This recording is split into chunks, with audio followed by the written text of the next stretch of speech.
Hello and welcome to another episode of Life in the Mind, a neurodivergent podcast hosted by neurodivergent people.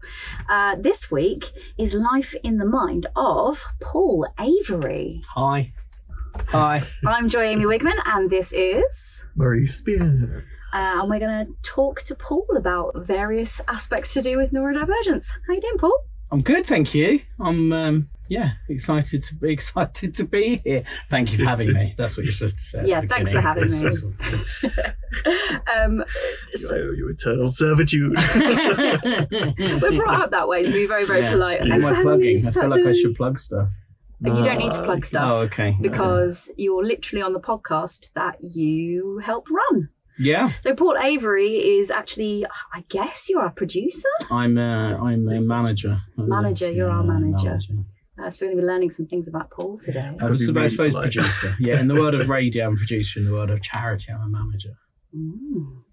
Yes. We learn something new every day. I'm really a producer, as my career. Yeah. Yeah. And I produce this as well as various other things. And your tap routines. Yeah, tap routines. No, I haven't got much dance in me. So, Paul, what's your relationship with neurodivergence? Oh, my relationship with neurodivergence. So I am dyslexic and I have ADHD, although there should be a phrase, I am ADHD doesn't work. Yeah. And ADHD is literally the worst description of anything ever. Yeah. I would say. It's not an attention deficit or a hyperactivity disorder. It's mo-dope, no-dope. Trying to make that catch on, get kids. What does mo-dope, no-dope mean? Too much dopamine or not enough dopamine. That's basically ADHD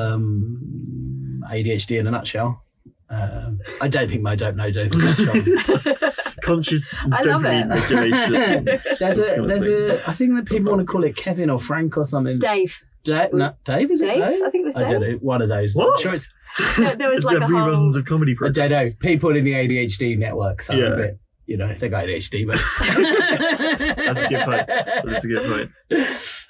But I've known I was dyslexic for most of my life. But ADHD, I didn't really realise until the last sort of 3 or 4 years. And I think it's interesting because when you speak to people about... traditionally, girls don't get diagnosed with ADHD because they do a lot more masking. Yeah. And I think that was me as a kid. I wanted to do the right thing. So you just spend a lot of time masking and I grew up in the 80s. You just let your kids run wild. Well, it was only the really wild kids that ever got any diagnosis of anything. True. Yeah, it's they're not burning down the house, so it's fine. They're just normal. Normally we'd ask how old you were when you discovered your neurodivergence. Yes. How did it sort of come about? Oh, gosh. Well, the dyslexia was just quite obvious. Yeah. I think more obvious, left and right, and don't know which way a knife. Still couldn't tell you off the top of my head which way a knife and fork goes around. And you got to go on your hands, not your feet. That's the important one.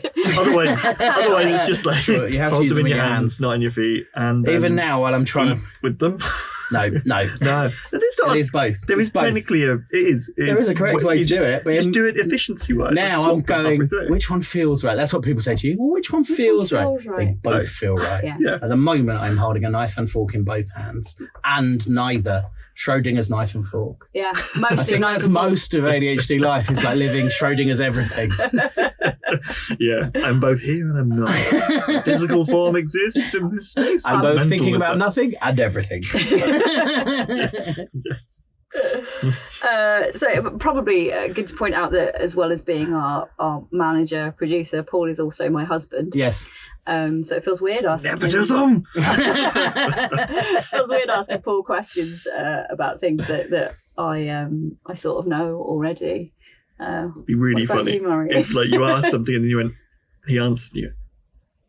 Really? Just learning. I mean, also, on the job. I think my whole family is. So one of my daughters is autistic. My dad is autistic and has ADHD. My mum has ADHD. My two of my other children have ADHD. My little one who's 18 months, I imagine has everything. I mean, let's face it, with us as parents, what hope has she got? And my wife's autistic. So, like, we're keeping it in the family. We don't want to give our excellent genes away to those straights. Yeah. You can build a proper monarchy, a neurodivergent monarchy of your own little kingdom. I mean, that's another thing about not getting diagnosed.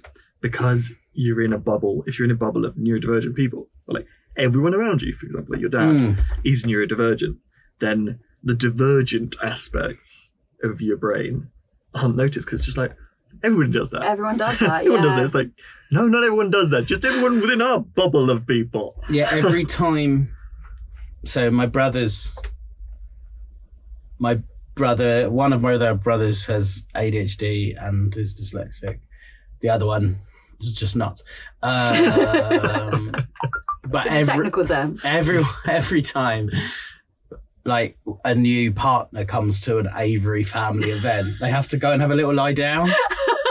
I can confirm this. I need like half hour. This Give me a break. Insane. You should probably see this. This is quite lively. It is lovely. It's lovely though. We just end up meeting in bigger and bigger spaces so that we can break off into little groups. And occasionally, everyone who's married in can sit together and just go. Trampoline in the corner just to go and randomly bounce some energy out or something. So one of the questions I really like asking people is how their discovery. So I mean, your dyslexia from a really young age, but like with your ADHD, how your discovery, did it change your relationship with yourself and the way you think about yourself? I think I would say yes and no. So I think I have always been unique in and I guess discovering you've got ADHD makes you slightly less unique in one sense. You have a label for it. You're in a club. There's other people like you. I think, and I like that. I like being. You like being in a loud club? And different and all that stuff. 90% of the time. Sometimes you just feel like you're way too big. You're squeezed into a space. The too muchness. It's nice when it's a thing where talking all the time is good. It's not so nice when it's just two people and you're supposed to listen to their side of the conversation. or in classrooms or in any sort of place where you're supposed to sit and listen. So discovering I've got ADHD makes me a bit more like, oh, okay, I'm not bored. That's not what this is. This is I'm thinking about 10 other things. And I got your point 10 minutes ago. So my brain is now not going to listen to you and my body wants to move around. And I am much more confident as an adult to just go, I'm going to walk around. I'm not listening. And I'm you discover this stuff like, okay, we're in a one-to-one conversation. I'm not going to look at your face. I'm going to look at my phone. I'm doing that so I can concentrate. And if every so often I say something that you think is unrelated, is because I really care about remembering what you just said. And to do that, I have to porpoise down into 10 other thoughts to grab that and make it part of my memory. And I can porpoise back up way over here. And you're like, were you even listening? I was absolutely. That's why I got 7 steps away from what you're talking about, because I've put that in my memory. What little dolphin's gone down, grabbed it, and pulled something back up. Yeah, it's interesting. You're linking it into your mind web. Yeah, of memory and how that actually makes sense. But like more of a recognizing that the brain is doing that. I never thought about. Yeah, and explaining. It's nice to be able to explain to friends and family and go, "This is what I'm doing. Yes, I've got my phone at the dinner table. That's because I want to listen to you all." Yeah, it doesn't mean I'm not. I can just put this away and sit here in a bubble of my own. Yeah. That's really pleasant for me. My bubble's cool, man. It's that kind of thing of like. The physical versus the actual mental of like you can either have me physically looking and acting like I am here, paying attention, going, hello, I'm looking at you in the eyes. Oh, yes, I'm going to do this every now and again and nod. Or you can have that gone and be actually engaged in the conversation. I could be looking at my phone or fiddling with something and actually know what is going on and interacting. And that's interesting. I guess like is we play a lot of Dungeons and Dragons, and Sorry about swinging on Amber. I'm trying not to swing on my chair. Oh, yeah. I know we're allowed to. You're allowed to, right? But it's not very good recording etiquette, is it? It's fine. Oh, I look back You're in at the the and it's just like, yeah, we should do like a reaction video to us watching the videos back. It's like, oh, what am I doing? We play a lot of Dungeons and Dragons, and Paul was saying the other day about being a dungeon master. There'll be points where you've got no idea what's going on with the players because you're busy preparing for the next bit, and I feel that's a little bit of a descriptor for ADHD. Like I'm currently looking at this. Oh yeah, I'm 10 steps down. I'm 10 steps down the road. So like, yeah, when you and our friend Tony were talking about that made me think like that's Paul all the time though, isn't it? It's like, yeah, I'll grab a point in the conversation, and then I'm running with that in my mind, and then I surface further down with just telling someone an address. They're like, is that of use to me? Yeah, it will be eventually. Like, I'm from the future. We'll get there. It is. It's like having Paul from the future. Yeah. I've already worked out what you're going to say, and I've got your answer. You'll work it out soon. Bye. But it also, I think, then can seem presumptuous to people that you're not there, you're not engaging, taking but on actually their you are. thought process and waiting, having a group thought process, if you know what I mean. Yeah, and you can also, I mean, it can create misunderstandings, and it's that difficulty sometimes, isn't it, where it's just like, brain has done that. I didn't choose for brain to do that. Brain just did that, and trying to then recognize, oh, that's going to make a crinkling noise, tingling. Tingling. It'd be really weird if that's not actually picked up by the microphone. The fiddles, right? I'm trying really hard not to go like make a noise that goes with tingling. We're allowed to hear, so yeah.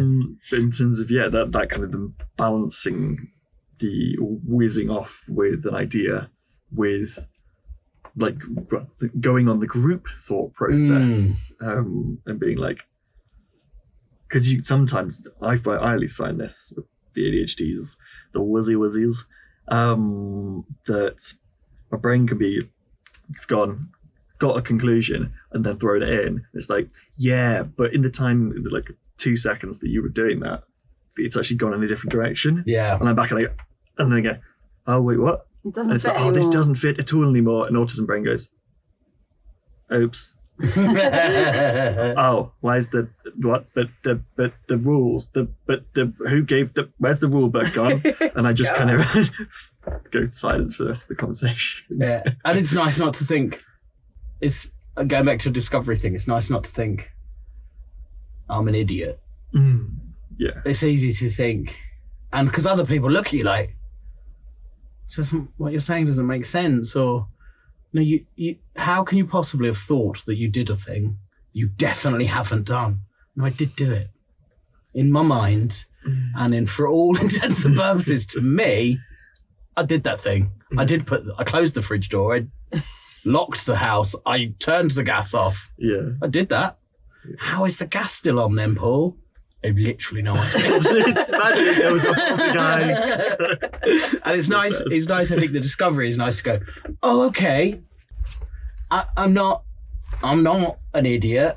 Also, there's the weird thing of, is there a solution to this problem? I don't know if there is. My mum used to often say to me, like when I was little, but just remember. It was really unhelpful.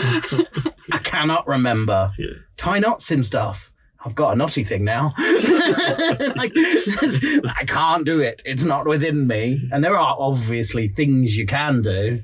Poor Neville Longbottom with his remember all.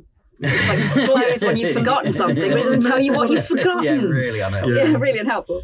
So when you discovered like the ADHD thing, which I think was first mooted by your daughter, actually. Oh yeah, not even mooted. No, she literally said, "Dad, you've got ADHD." Not even that. Maybe more along the lines of, obviously you've got ADHD. Like everyone knew. How did you not know? Well, how are you just finding this out? But did you? So did you like, for want of a better phrase, come out as being ADHD? A little bit, but it's something I talk about pretty openly. I think having been through a lot of mental ill health, that's something I felt like I needed to come out with more. And then I just started talking about it as if it's normal. And then I just let other people deal with their relationship to what I just said themselves. And I think it's the same with ADHD. It's just to go, oh yeah, I walk around like a dino. I walk around with dinosaur arms because I've got ADHD, apparently. Which you didn't know. Who knew? Well, who knew? How can that possibly be true? But apparently it is. Yeah, because your brain's doing dopamine. Yeah. I'm all wow. One thing I have stopped doing, which I used to do all of the time, is this. When I'm thinking. Playing with my finger over my... Yeah, sitting a for weird, people who aren't watching it, arm over the top of the head and then fiddling with the other ear. I think just enough people went, that's weird. I sort of stopped doing it. Yeah. No, it's interesting when you pick up on those little physical cues that are things related to something that's happening internally and go, oh, I do that when, that's linked to something. That's why I always have a spot on the end of my nose. Or that's why I always have, why I have a bowl patch here. Or that's why I have this random bit of thing in my hand at all times that just somehow gets there. Because it's there to be fiddled with. It's just been picked up without me realising. Oh, why is there grass in my hand? That's always a fun. John Mitch says, will you stop doing that? You're like, I'm not doing anything. And then I stop and think about it, and I'm making an incredible noise, just a rhythmic noise, which is really comforting to me. And really awful to me. I don't even know I'm doing it. The realities of the autistic and ADHD relationship, Sometimes it's perfect, absolute synergy, and sometimes like... We were at a little party, just a few friends, but I was sat on a bar stool. And it was just making the most pleasing squeaking noise as I spat on the chair, really helping me keep concentrating on the conversation. And about four of my autistic friends were like, will you stop doing that? The thing is, we got to that point at exactly the same time. We'd been like, I can do this, I can do this, I can do this. Will you stop doing that? All four of us. It was really funny. Tapping into the collective tension building up. You were so in tune to each other. So this tension just rising. And it's all just like at the same time. So I guess we've sort of covered this, but how do you experience the world? What's going on in your little head? That's a difficult question, isn't it? It's a difficult question. Because you don't know how everyone... I think I was thinking about this. I think having ADHD is a little bit like sailing a ship in a storm most of the time, in that you're just vibing with the next wave and the next thing, and sometimes it's terribly terrifying, and often it's just really exciting. And every now and again, the eye of the storm comes along, and you're like, why is everything suddenly still? But really, really still? I know everything else exists, but it's just really still here. I think that's a really odd thing about ADHD is, for me anyway, when I'm hyper, I don't believe that the other state exists. I know it exists, but the state of total lack of executive function, inability to do anything. Yeah. When I'm now, I'm pretty G'd up, I'm pretty hyper, imagining myself with no dope, no executive function, an inability to do anything, can't concentrate, can't finish tasks, can't tidy the house, all those things. It's a weird, to me anyway, and then when I'm like that, I think, well, I'm never going to achieve anything again. Oh, that's really interesting. Because for me, I can understand where coming in as I also have autism in there mixed in, kind of going, I can understand I can understand how that could be. But because for me, my autism is there going, I have to have some amount of routine, and also can remember loads and loads, too much of stuff. I remember all these little details of things. So I remember all the things I haven't done rather than just being like, I definitely did that. It's like, I didn't do that. Did I need to do it? Yeah, I really did, but only for me. And stuff like that. And so I kind of remember each of the different times of stuff. Yeah. So that evens out that slightly, which is interesting. Just like that's probably a way in which it's useful to also have the other side of the chaos brain. Yeah. So go on. What things? Yes, in lots of situations, I feel much too big. I'm physically quite big, but I feel emotionally too big. I recognise that there are social constructs that, obviously you can't just talk all of the time.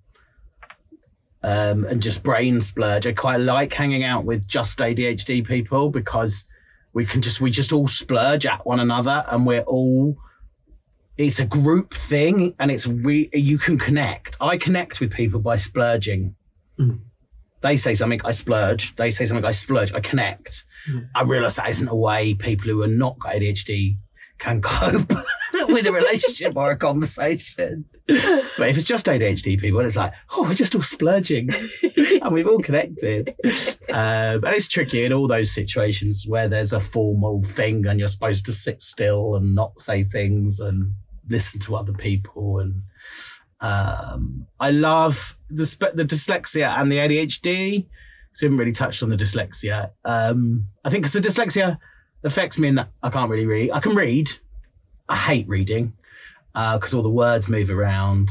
I think added to the ADHD, if you send me a paragraph of text, send me bullet points, gobble them up. But a paragraph of text, no chance of me understanding what it is. I put the reader thing on Word or on Google, where you can just get it to be read to you, which I find really, it's a really useful way to go through like forms and documents and being a manager. And it helps that you've got somebody who is a copy editor living in your house. Yes, yeah. It's quite helpful. So I think with the dyslexia, it's funny when you write. I write stuff. I like writing. I am a writer as well, and I have no idea that I can't reread a thing and know it's spelt wrong. That's interesting. Like I could tell you the rule about how to spell there, and 90% of the time I get it right. But if I've got it wrong, it's invisible to me, that wrongness, until someone goes, that isn't the right there, or you have to put full stops in sentences or any of the or you can't capitalize words random. That's a really weird thing. I don't know. I'd like to know from dyslexic people if just randomly capitalizing words is a thing we do. Maybe it's because do you know a different language? Because like in German, there's capitalizing of every noun. I think it's because I put it semi-touch type. So I don't know if my finger, perhaps it's the ADHD, every so often goes, we'll put a capital in. Shift. That looks cool. I prefer the big form of this one to the other one. It is perfect if your partner is somebody who is autistic and their particular special interest is written grammar. Don't pull me up on it when I'm speaking because I have no control about what comes out of my mouth most of the time, but written grammar. So when Paul gives me a document to read, it is like num. Give me the random capitalization. I love it. But I think it's changed you a little bit because totally. You used to be one of those that's not how you spell that on Facebook people. Oh, totally. Sorry, that was a mean impression. It was pretty mean. But from the basis of having dyslexia and going, all right, I don't care. I don't care. Yeah. I don't really care about those things. You get the gist. You know what I'm saying. Yeah. And also, I can't do better. So, and it's a really good example of how kind of exposure to those different, because we all have our own kind of ways of being, our own lexicon, our own paradigm of existence. And then it's only through exposure to other people's unique perspective that we then get our own nuances worked in. Yeah, because actually I hadn't thought about the paragraph thing with dyslexia. With a bullet point. That actually, or just lots of little messages. I hadn't thought about that, and I've got friends who are dyslexic, and I'm like, that now makes so much more sense. Yeah, I'd much prefer three Little ones. messages. If you've got 3 points to make, 3 messages is I'll read each one. One message with 3 points, I might get one of the points. Yeah. I feel like the Wicked Witch of the West, because I'm going to have to wrap it up. Because can I say 2 things I love about? Oh yeah, go for it. Yeah. 2 things about the combination of dyslexia and ADHD is absolutely sort of not just being able to see the world outside the box. You live outside the box, and you find solutions to problems that nobody else sees. And having grown up and matured, I now understand that nobody else sees those solutions, because when you're younger, you go, this is obvious. Are you people stupid? But actually realizing that I don't even see the box. I see a different way of solving every problem. That's really exciting. Yeah.